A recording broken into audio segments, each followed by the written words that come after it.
The rest of the story.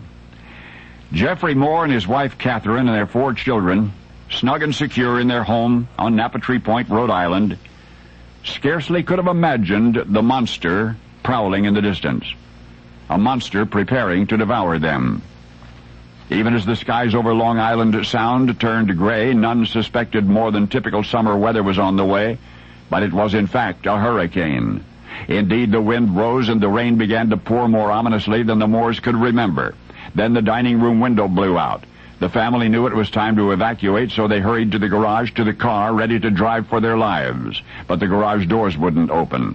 Within moments, the road below had been swallowed by the sea. So the Moores rushed back inside the house just as the front door burst open. Mr. Moore leaned into it with one shoulder and grabbed a board trying to prop it closed, but it was not the wind and the rain that he was fighting now. It was holding back the ocean itself.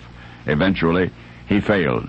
And as the swell engulfed the first floor, the family ran for the second floor, then climbed to the third floor. From a bedroom window, they could see the next-door neighbors running out onto their own porch, only to be struck by a crashing wave, and in that instant, all of the neighbor family, had vanished. And then the neighbor's house was gone. And one by one the seaside homes succumbed until the Moore's house was the only one that had not been swept away. But one hope for them remained, the raft, the big raft with the tall sail. It would be a perilous voyage to who knew where, but staying here even another minute would surely kill them all, so the Moore family, including an aunt and 3 employees, huddled together on the raft and sailed off, pitching and tossing amid the towering waves of little Narragansett Bay. None of them could have known that hurricane of September 1938 would become the most devastating storm ever recorded on the North American continent.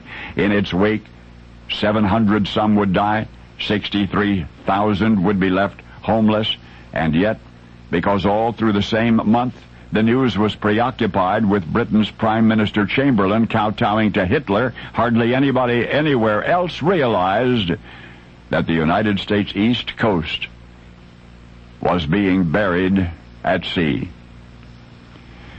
As the torrent of wind and water raged, 6,000 boats were destroyed, but one craft, the Moore's family raft, prevailed. It carried the 10 reluctant mariners the many miles across the bay all the way to Connecticut and to safety. A raft, incidentally, miraculously comprised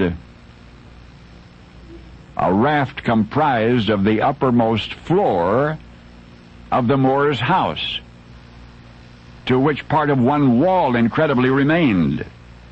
One wall remained attached, and that wall acted as a sail. In all the annals of that historic devastation, it is recorded that the houses on Napatree Point, Rhode Island, all of them, every one of them, was wiped out. That the homes remained were utterly useless as havens from the storm.